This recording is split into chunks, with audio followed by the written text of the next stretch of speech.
The night was heavy with silence. A kind of silence that presses against your chest.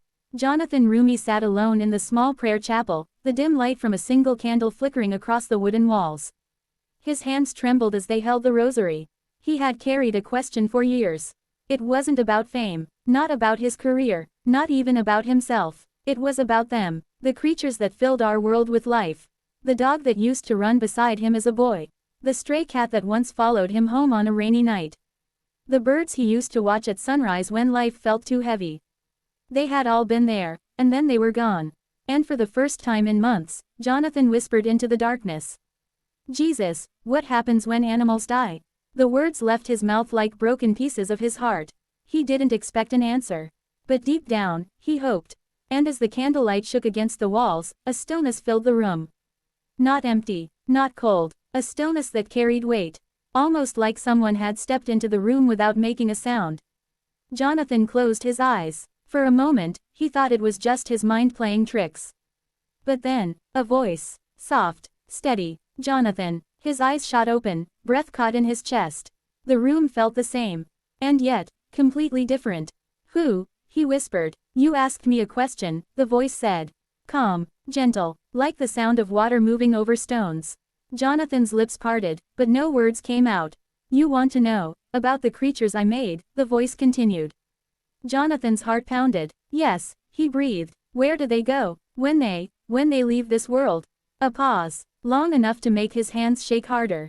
Then the voice spoke again. Do you remember the first one? Jonathan blinked. The first creature that taught you what love felt like. Images crashed through his mind like waves. A golden retriever puppy named Max.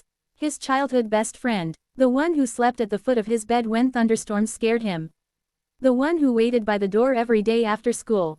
Jonathan's throat tightened. Yes, he whispered. The voice was quiet for a long moment, as if letting the memory sit there. Jonathan, nothing I make with love ends in nothingness. The words were like warm rain against cold skin. He swallowed hard. Then where are they? Jonathan asked. His voice cracked. Where is Max? Where are all of them? The candle flame leaned in the still air. They are with me, the voice said simply. Jonathan felt his heart stop for a beat.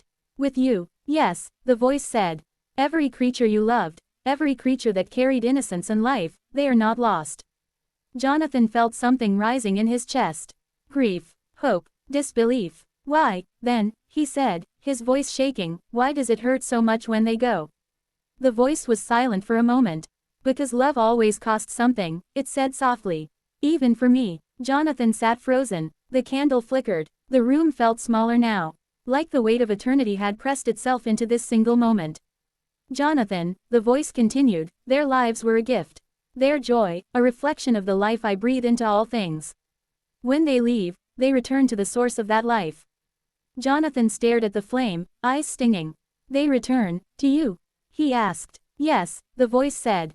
To me, to the place where life does not end. The words wrapped around him like a blanket he didn't know he needed. Jonathan's chest rose and fell with heavy breaths. All this time, he thought maybe the silence meant emptiness. But now, in the stillness, he realized, silence can hold answers too. Jonathan sat in the same wooden pew long after the voice faded. His hands were locked together like they were holding on for dear life. He had an answer, but it wasn't enough. Because deep inside, another question twisted in his chest like a thorn. Why do they have to die at all? It slipped out before he could stop it. The air felt heavy again. Like the world itself was holding its breath. Why, Lord? His voice broke. If you love them, if you love us, why take them away? The silence stretched, and then the voice returned. Calm, unshaken. Jonathan, do you remember the night Max died? Jonathan flinched. How could he forget? The frantic drive to the vet. The helpless way he held Max in his arms as the light slowly left his eyes. The sound of rain hammering against the windshield like the sky itself was crying. He remembered whispering, "Stay with me, buddy. Please stay." And then the stillness. The silence that felt like a knife. Yes, Jonathan said hoarsely. The voice softened. You felt helpless. Jonathan closed his eyes. I felt broken. Yes, the voice said. Because death was never part of the garden I made. Jonathan's eyes opened slowly. What? He whispered. In the beginning, the voice said, everything breathed life. Everything was whole. There was no pain, no endings, no tearing apart. Jonathan's heart thudded. Then why? He couldn't finish the sentence. The candlelight shivered against the walls. Because love, the voice said slowly, cannot exist without freedom. And freedom carries risk. The risk of loss. The risk of breaking. Jonathan stared at the floor. So death came because the world broke, the voice said. But Jonathan, I came to mend what was broken. Jonathan felt something shift in his chest. The voice went on, steady, like a river cutting through stone. The creatures you love, they were never meant for darkness. When they die, it feels wrong because it is wrong. It was never part of the first design. Jonathan swallowed hard. Then when they go, he said slowly, you take them back, to the world before it was broken. The voice was silent for a long moment. And then, yes, it said simply. Jonathan felt his throat close. But he hesitated, the words clawing their way out. I couldn't save him. I couldn't save any of them. The voice was quiet. You were never meant to, it said softly. Because I already did. Jonathan froze. The weight of the words crashed over him like a wave. I already carried the cost, the voice continued. For you, for them, for the whole creation groaning under the weight of death. I carried it, to the cross. Jonathan felt his breath catch. He thought he had understood the story of faith. But this was different.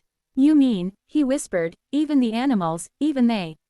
They were part of my plan of redemption, the voice said. Every sparrow, every lamb, every creature great and small. I see them all, I hold them all. Jonathan buried his face in his hands. The ache inside him felt like it was breaking open. All the years of wondering. All the nights he lay awake wishing for one more day with Max. And now this voice, this answer he never expected. It was too much, and yet, it was everything. The room fell silent after Jonathan's question. Jesus looked at him, not with the weight of judgment, but with the weight of eternity. The kind of gaze that makes time feel like it's holding its breath. Then Jesus spoke. Jonathan, his voice was low, steady. Do you know why animals feel so pure? Why you see innocence in their eyes? Jonathan shook his head slowly. No, but I've always felt it. Jesus leaned forward, almost whispering. Because they never learned greed. They never learned hate. They live inside the rhythm of creation. Unbroken, untainted. The words sank deep. Jonathan felt something rising in his chest. A knot. So, what happens to them? His voice cracked. When they die, when they leave us. Jesus didn't answer right away. The pause was long, painful. Then softly, they return to the one who made them.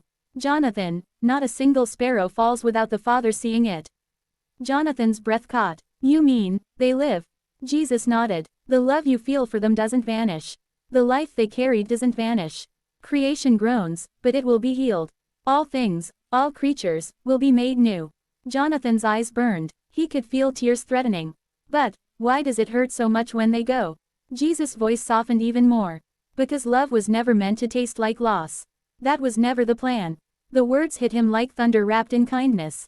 Jonathan looked away. He didn't want the tears to fall. Not yet. But then Jesus added, and one day, Jonathan, the world will be remade. No more tears. No more death. Even the animals will run free again.